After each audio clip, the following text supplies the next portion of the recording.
जय श्री राधे।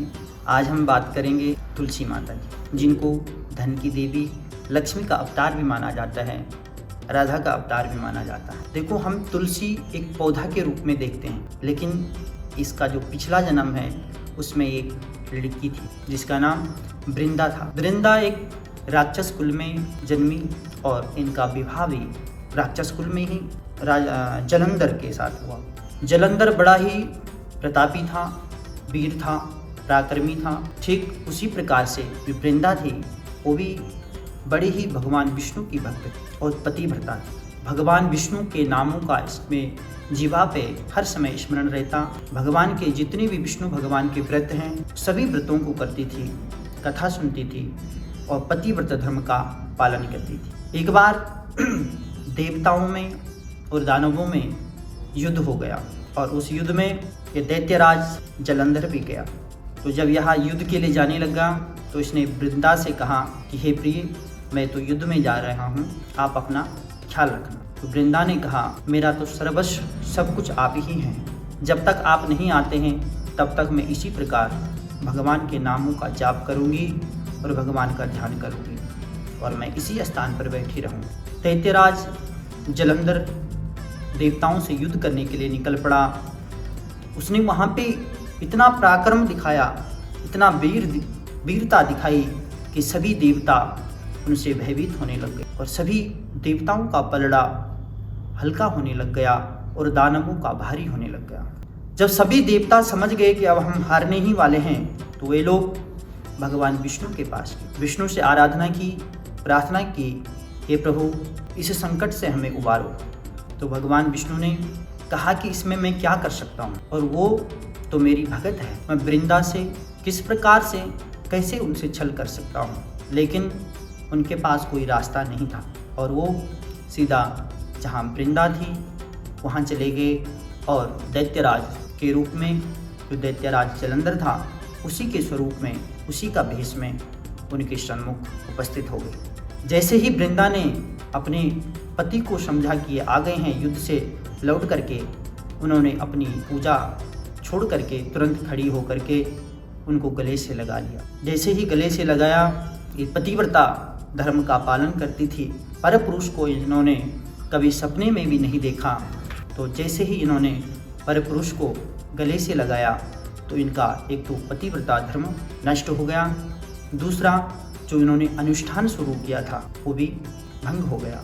उसी समय वहाँ जो दैत्यराज जलंधर था देवताओं के हाथों मारा गया। जैसे ही उसका सिर वहाँ कटा तो सीधे वृंदा के सन्मुख जा गिरा।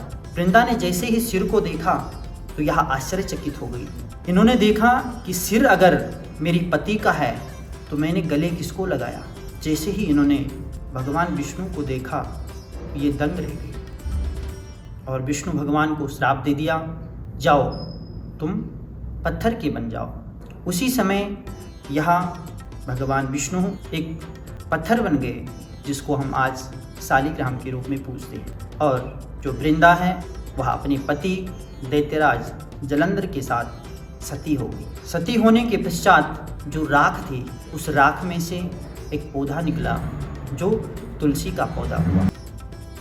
उसी राख से तुलसी माता प्रकट। उसी दिन से तुलसी माता के रूप में इनका पूजन होने लग गया और भगवान विष्णु ने भी उसी समय ये प्रण किया और कहा कि मैं पत्थर तो अवश्य बनूंगा, लेकिन जो तुलसी, जब तक तुम हमारे ऊपर न चढ़ें तब तक हम प्रसन्न नहीं होंगे और जब तक हमारे भोग में तुलसी का पत्ता न पड़ा हो तब तक हम उस भोग को ग्रहण नहीं करेंगे। और उसी दिन से तुलसी और विष्णु भगवान का पूजन इकट्ठा होता है और इनका कार्तिक मास में शुक्ल पक्ष के दिन एकादशी में इनका तुलसी विवाह भी किया जाता है। तुलसी विवाह में भगवान विष्णु और जो तुलसी माता है इनका विवाह किया जाता है। कहीं कहीं इसको द्वादशी में भी किया जाता है। इस प्रकार से तुलसी माता की पिछले जन्म की कथा। वर्तमान समय में वैसे तो तुलसी 5 प्रकार की पाई जाती है। अधिकतर घरों में रामा और श्यामा तुलसी ही ज़्यादा प्रचलित भी हैं और शास्त्रों में इसका वर्णन भी है। वास्तुशास्त्र के अनुसार भी देखा जाए तो यही दो जो तुलसियां हैं घर में अच्छी रहती है। वास्तु के अनुसार भी देखा जाए और शास्त्रों के अनुसार भी देखा जाए तो रामा और श्यामा तुलसी ही ज़्यादा लाभदायी है।